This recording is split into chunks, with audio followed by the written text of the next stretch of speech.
Olá, alunos, tudo bem? Vamos para uma aulinha de geografia de hoje?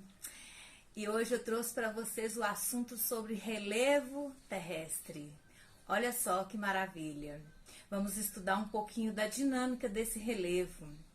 E para estudar sobre o relevo, nós vamos falar também da interação do relevo com o clima, a dinâmica dele com o clima.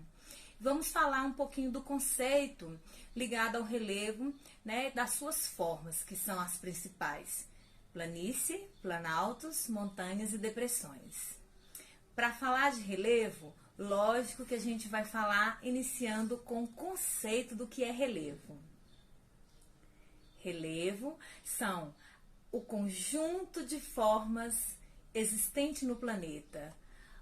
Olha só, a crosta terrestre não é lisinha, tem reentrâncias, tem saliências, e esses formatos, esse modelato da crosta terrestre, que esse conjunto todo nós chamamos de relevo.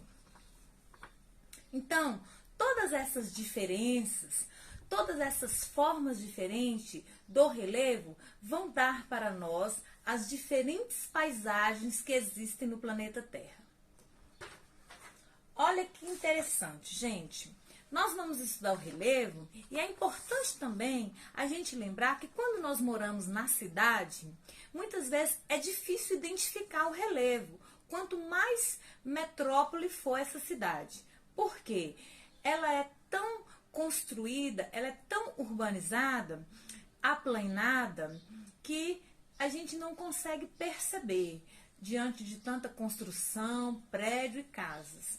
Mas quando a gente mora numa cidade onde há uma mistura do espaço construído com o espaço natural, a gente pode perceber uma montanha, um morro, uma elevação. Ou em algumas cidades a gente vê terrenos mais acidentados, descida, subida, uma serra, as margens da cidade a gente pode ver morros. Então, aí sim a gente percebe o relevo. E nas cidades médias e cidades menores, a gente consegue perceber e até ver o pôr do sol numa certa parte do relevo. Então, a gente percebe esse relevo nas cidades mais planas ou nas cidades mais montanhosas. Ao estudar o relevo, nós temos que perceber uma diferença que às vezes muitas pessoas confundem: a altura do relevo e a altitude do relevo. Eu trouxe para vocês um desenho. Nesse desenho, eu coloquei uma linha para mostrar o nível do mar. Nesta linha, quando a gente vai à praia, onde ali acontece a quebra da onda que chega na praia, ali eu falo que é o marco zero. Então, ali é o nível do mar. Todo relevo que começa dali até qualquer altitude, eu medindo ali vai ser a altitude do nível do mar até o máximo desse relevo. É a altitude do relevo. Se eu medir esse relevo até o nível do mar. Uma montanha, por exemplo. Agora, se eu estiver em algum lugar e for medir somente o tamanho dessa montanha, aí eu vou medir a altura da montanha. Essa é a diferença entre altitude e altura. Essa montanha que eu desenhei, por exemplo, eu poderia dizer que a altitude da montanha são 200 metros de altitude. Mas eu poderia também dizer que ela tem 100 metros de altura, porque a altura dela eu posso começar a medir do local que eu estou até o topo ou até o cume dessa montanha. Então, a altura é diferente da altitude do relevo. Bom, vamos falar um pouquinho então das principais formas de relevo terrestre, ok? Uma das principais que a gente vai falar são as planícies. As planícies, como o próprio nome já diz, são terrenos mais planos. Esses terrenos mais planos, aplainados, são os terrenos que vão de zero, né, lá do nível do mar, onde tem uma praia, né, até no máximo 100 metros. Então, esses terrenos mais baixos, mais planos, em relação ao nível do mar, são as formas, geralmente, nessas planícies, ocorreram acúmulo de sedimentos. Então, geralmente as planícies são terrenos sedimentares. E esses sedimentos aconteceram desde muitos e muitos anos.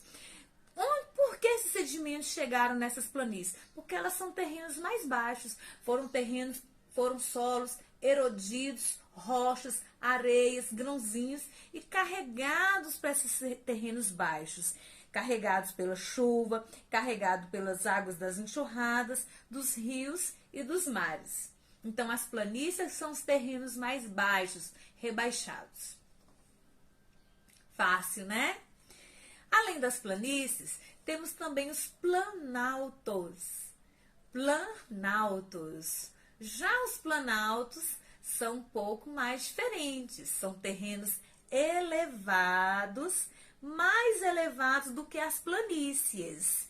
Olha só, as elevações, as altitudes médias acima de 300 metros de altitude. E olha só, geralmente os limites, né, são delimitados por escarpa ou por chapada. E o que é isso? O que é uma escarpa ou uma chapada? No caso, no planalto, ele tem ou uma escarpa ou uma chapada. A escarpa, por exemplo, em um planalto, seria a encosta íngreme ou um penhasco, geralmente surge na borda de um planalto. Então, uma encosta mais íngreme, uma borda, ou a lateral, né, desse planalto.